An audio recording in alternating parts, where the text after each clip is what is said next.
ஆசையே துன்பத்திற்கு காரணம்னு கௌதம புத்தர் சொல்லியிருக்காரு. 2500 ஆண்டுகளை கடந்த பிறகும் கூட பேராசையினால துன்பத்துக்கு உள்ளாகிறவங்க இருக்கதான் செய்யறாங்க. அப்படி பேராசையினால ஏமாற்றத்திற்கு உள்ளான பட்டதாரி இளைஞர்களை பத்தி இப்ப பார்க்கலாம்.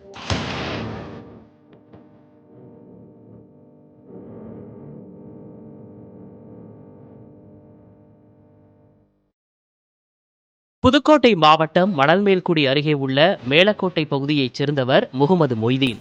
அவரது வாட்ஸ்அப் எண்ணிற்கு முதலீடு செய்வது தொடர்பாக அறிமுகமில்லாத எண்ணிலிருந்து வந்த விண்ணப்ப செயலியை தரவிறக்கம் செய்தார்.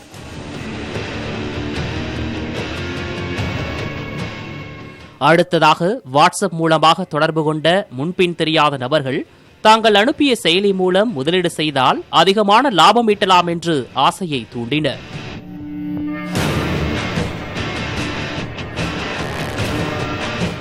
விபி இணைய வழி மூலமாக பல தவணைகளாக 1,08,568 ரூபாயை கடந்த 6 மாத காலமாக பெற்றுள்ளனர். இதன் பின்னர்தான் முகமது மொய்தீனுக்கு அவர் ஏமாந்தது தெரிய வந்தது.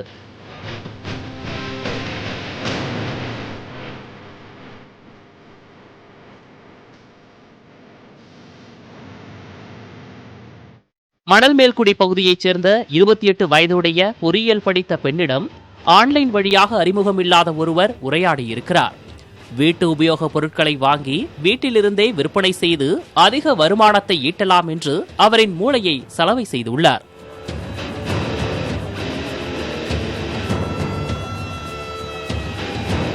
அதன் பின்னர் அந்த பெண்ணிடமிருந்து ஆன்லைன் பண பரிவர்த்தனை மூலமாக 2.80 லட்சம் ரூபாய் பல்வேறு தவணைகளாக பெற்று ஏமாற்றியுள்ளார்.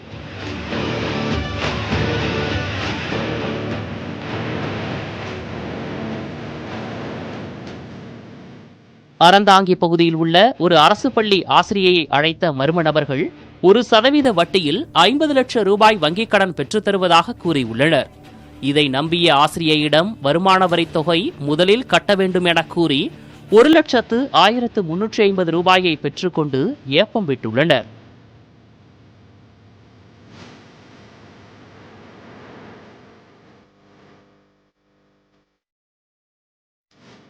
கந்தர்வக்கோட்டை அருகே உள்ள அரியாணிப்பட்டி பகுதியைச் சேர்ந்தவர் விவசாயி ராஜேந்திரனிடம் யாரோ ஒரு நபர் பேசியுள்ளார். இந்தியன் வங்கியிலிருந்து வேளாண் துறை அதிகாரி பேசுவதாகவும் வங்கிக் கணக்கை புதுப்பிக்க வங்கி எண் மற்றும் ஓடிபி எண் வேண்டும் என்று அவர் கூறி அவற்றை பெற்றுள்ளார். உடனடியாக ராஜேந்திரன் வங்கிக் கணக்கிலிருந்து 2,97,000 ரூபாயை திருடியுள்ளார்.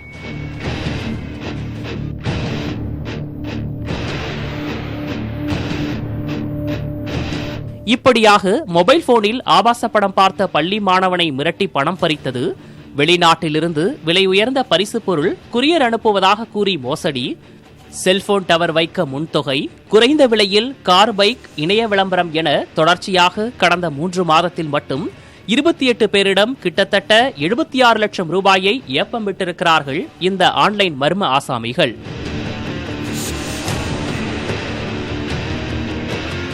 இதில் வேடிக்கை என்னவென்றால் ஏமாற்றப்பட்டவர்களில் பெரும்பாலானவர்கள் பட்டதாரி இளைஞர்கள். சமீப காலமாக ஆன்லைன் மோசடி சம்பவங்கள் அதிகரித்து வரும் நிலையில் கடந்த ஓராண்டுகளாக பார்த்தீங்கன்னா புதுக்கோட்டை மாவட்டத்தில் மட்டும் 28 பேர் சுமார் 76 லட்சம் ரூபாய் பணத்தை பறிகொடுத்திருக்காங்க. இது குறித்து புதுக்கோட்டை மாவட்ட சைபர் கிரைம் போலீசாரும் வழக்கு பதிவு செய்து சில வழக்குகளில் குற்றவாளிகளை கைது பண்ணியிருக்காங்க. பல வழக்குகளில் குற்றவாளிகள் என்ன தெரிய வர்றாங்க. இப்போ இந்த ஆன்லைன் மோசடி சம்பவங்கள் எப்படி நடக்குது, யார் இந்த சம்பவங்களில் ஈடுபடுறாங்க, யாரெல்லாம் இந்த ஆன்லைன் மோசடியில் ஏமாறுறாங்க என்பது குறித்து இந்த தொகுப்பில் பார்ப்போம்.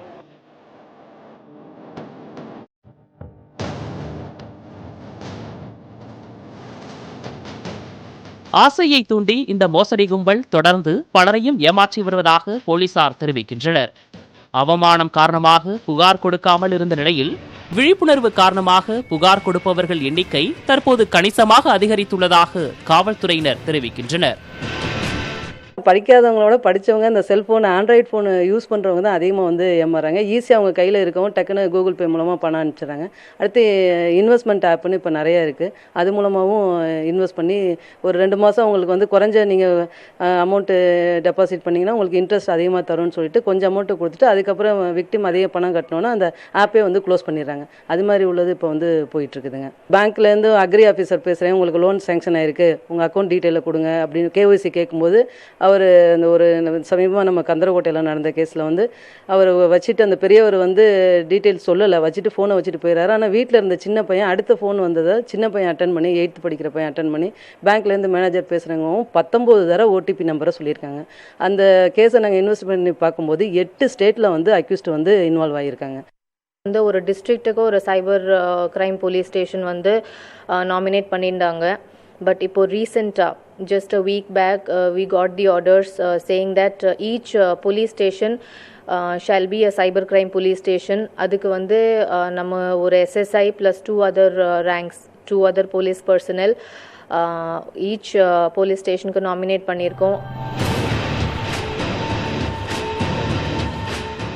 ஆன்லைன் மோசடிகளை தவிர்க்க பொதுமக்களும் முழு ஒத்துழைப்பு அளிக்க வேண்டும் எனவும், யாரேனும் இதுபோல் தங்கள் பணத்தை ஆன்லைன் மூலமாக வந்தால் உடனடியாக 1030 என்ற எண்ணிற்கோ அல்லது www.cybercrime.gov.in என்ற மின்னஞ்சலுக்கு தகவல் தெரிவித்தால் இழந்த பணத்தை மீட்க முடியும் என்கிறார் புதுக்கோட்டை மாவட்ட காவல் கண்காணிப்பாளர்.